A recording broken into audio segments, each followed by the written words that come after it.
जी राधे राधे।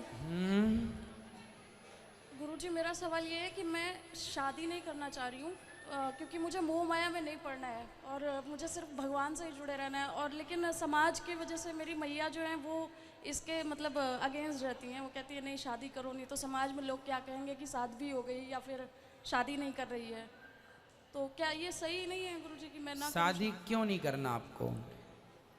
क्योंकि गुरुजी 2019 में मेरे पिताजी जो है नहीं रहे और जब वो नहीं रहे उसके बाद से मुझे इतना ज़्यादा मतलब जैसे एक विरक्त हो गया है मन ना कि किसी चीज़ से लगाव लगाने का कोई मतलब नहीं है दुनिया में।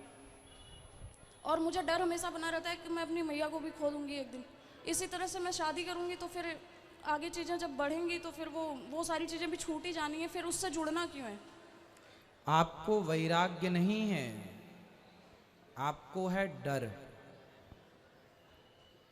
आप अपने डर को छिपाने के लिए शादी नहीं करना चाहती, है ना? देखो, आपके पिताजी चले गए और ये बात बिल्कुल सच्ची है कि एक दिन आपकी माँ भी चली जाएंगी, और ये भी एक सच्चा है कि एक दिन आप भी चली जाएंगी। फिर इसलिए मृत्यु का भय कभी नहीं रखना चाहिए अपने मस्तिष्क में, कभी नहीं रखना चाहिए। ये याद रखो ना कि हमें मरना है, हम कुछ दिनों के मेहमान हैं, हम भी, आप भी, आप भी, आप सब जी। फिर गुरुजी जब हम जुड़ जाएंगे शादी ब्याह में तो फिर क्या पता मतलब हम आगे मतलब जो हमारे जिससे भी हमारी शादी होगी वो अगर ना जुड़े भगवान से तो फिर और वो फिर भगवान से वो जुड़े ना जुड़े आपको क्या करना? आप तो जुड़ी हैं, और जो आप जुड़ जाएंगी भगवान से। मीरा भगवान से जुड़ गई, उसे फर्क ही नहीं पड़ा कि मेरा पति भगवान से जुड़ा है कि नहीं जुड़ा, मैं जुड़ी हूं बस, उसने पा लिया। हमारे बगल में क्या है, एक सज्जन, ये कथा सब जानते हैं, आप भी जानते होंगे। एक आदमी नमाज करने बैठा, नमाज पढ़ने बैठा, तो सामने से एक आदमी गुजर गया। तो नमाज पढ़ता हुआ व्यक्ति खड़े होकर बोला, क्यों रे मूर्ख, क्या तुझे पता नहीं है कि नमाज पढ़ने वाले के सामने से गुजरा नहीं जाता? उसने कहा, भैया मैं अपनी प्रेमिका से प्रेम करता हूँ और वो पता नहीं कहाँ चली गई है। मैं उसके ख्याल में इतना डूब गया कि मुझे पता ही नहीं चला कि मैं कहाँ आ गया, कौन बैठा है कौन खड़ा है मुझे पता नहीं। लेकिन एक बात बताओ, जब मैं सामान्य स्त्री के प्रेम में इतना व्याकुल हो गया कि मुझे ये नहीं पता कि कौन नमाज पढ़ रहा है कौन नहीं पढ़ रहा, तो तुम तो परमात्मा के प्रेम के लिए नमाज पढ़ रहे हो, तो तुम्हें उस परमात्मा के प्रेम में भी हम दिखाई पड़ रहे हैं। हमारे प्रेम में तो तुम नजर ना आए कि तुम कहाँ हो, पर तुमने कैसा प्रेम भगवान से किया कि तुम्हारे प्रेम में हम नजर आ गए। तो जहाँ प्रेम होता है ना, वहाँ नजर ही नहीं आता कोई। अर्थ समझ रहे हैं कि जब भगवान से आपका प्रेम होगा तो कौन कहाँ है कैसा है फर्क नहीं पड़ता।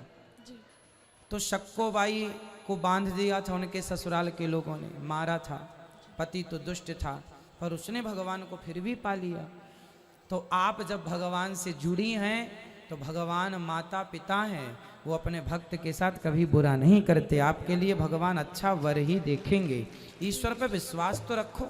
जिस परमात्मा ने आपको जन्म दिया, माँ ने जन्म दिया है ना, जिस ईश्वर ने आपको अभी तक यहाँ तक पहुँचाया, क्या आपको उन पर विश्वास नहीं है? जी बिल्कुल है। तो फिर आपको जो वर देंगे वो अच्छा ही तो होगा।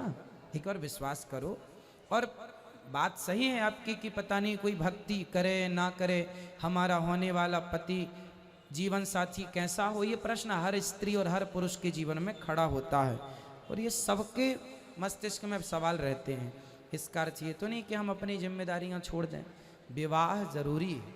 गृहस्थ में रह के हम सारे काम कर रहे हैं, गृहस्थ में रहकर ही तो कर रहे हैं। बड़े बड़े साधु संत जो हिमालय में तपस्या करते हैं, हम हिमालय नहीं जा पाते। कल ही एक संत जी आए थे, वो हिमालय में तपस्या करते थे। उन्होंने जब यहाँ की सेवाओं के बारे में सुना तो हिमालय से दर्शन करने आए और दर्शन करके हिमालय फिर चले गए। आज तो हमें हिमालय जाने का समय नहीं है, तो संत आ जाते हैं दर्शन देने के लिए। अर्थ क्या निकला? हम गृहस्थी तो हैं, जी तो गृहस्थ में रह के क्या पॉसिबल नहीं है समाज की सेवा और अच्छे कार्य? जी। एक प्रश्न और है गुरुजी। हाँ। मैंने मतलब सुना है कि जो मुस्लिम्स हैं वो जो है उनका जो मतलब जैसे हमारे जो प्राचीनता जो जुड़ी हुई है वो कृष्ण जी से है और श्री राम जी से है, और जो मुस्लिम है उनकी जो प्राचीनता जुड़ी हुई है वो क्या सच में शूर्पणखा का जो मतलब व्याख्या हुआ है कहीं पर कि मक्का मदीना में शिवलिंग है इसलिए उस वहाँ पे हिंदू को नहीं मतलब जाने दिया जाता कि वो तो ये सच्ची घटना है? शूर्पणखा जब राम जी से उसने विवाह करने का मन बनाया और नाक कान कट गई तो रावण के पास जाकर उसने भड़काया रावण को। उसके बाद वो चली गई थी पुष्कर, और पुष्कर में उसने सैकड़ों हजारों वर्षों तक घोर तपस्या की, और तपस्या करने से जब ब्रह्मा जी उसे मिले तो उसने ब्रह्मा जी से कहा कि मैंने जिस राम से प्रेम किया है मैं उनसे विवाह करना चाहती हूँ, उनको पति रूप में चाहती हूँ। भगवान ने कहा, ब्रह्मा जी ने, बेटी इस जन्म में अभी तो नहीं, पर द्वापर में जब कृष्ण जन्म होगा तब तुम कुब्जा बनोगी और भगवान तुम्हें स्वीकार करेंगे। तो जो कुब्जा बनी थी वो शूर्पणखा थी। अब ये तो कहने से फिर कुछ भी कोई कह दे, पर कुब्जा शूर्पणखा का ही अवतार है। और ये तो सब सनातनी है, सब बिखर गए बाद में, अलग मजहब, अलग पंथ, अलग रास्ते बनते चले गए, मूल में सब सनातनी हैं। राधे राधे गुरुजी। राधे राधे।